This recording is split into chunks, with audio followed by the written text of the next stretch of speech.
you think that the Trump administration's agreement for bringing peace to Afghanistan was inevitably going to be a roadmap to surrender to the Taliban? It definitely facilitated that.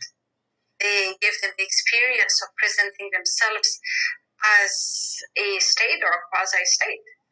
Roya Rahmani was appointed Afghanistan's first female ambassador to the U.S. and served during the negotiations. Roya Rahmani was appointed Afghanistan's first female ambassador to the U.S. and served during the negotiations. October 28th, 2000. Afghan probe uncovers scandal in D.C. embassy reconstruction.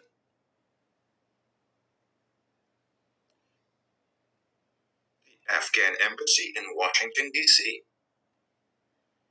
A fact-finding team for the Afghan parliament has alleged that a construction project at the country's embassy in Washington was rife with corruption.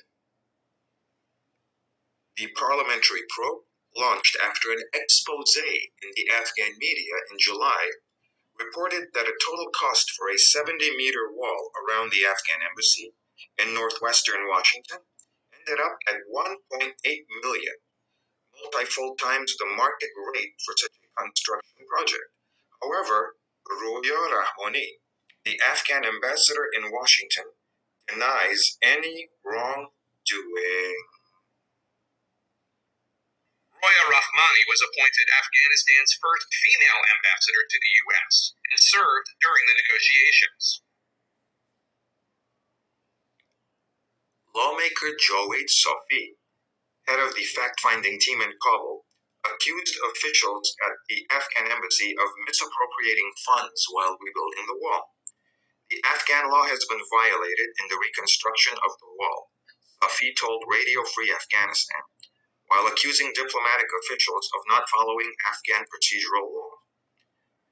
This wall was built at a high cost while the embassy rejected the initial offer, which had a much lower cost.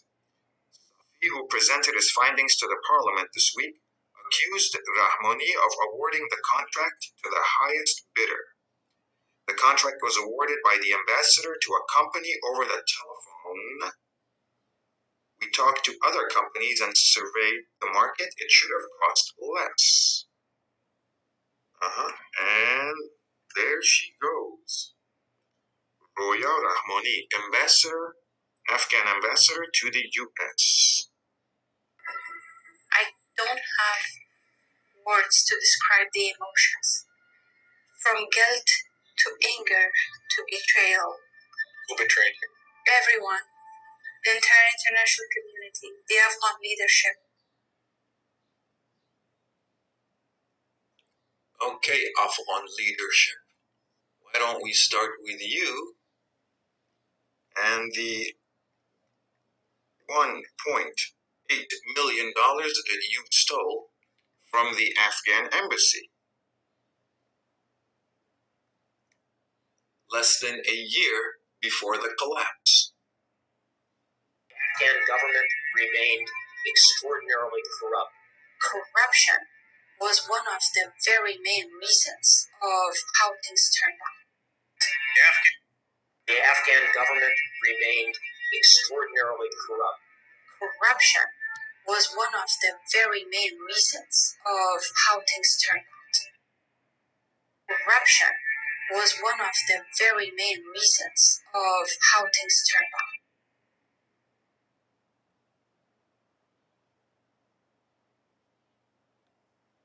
Maybe CNN should check this out and do some further investigating before they make crooks look like innocent people. Huh.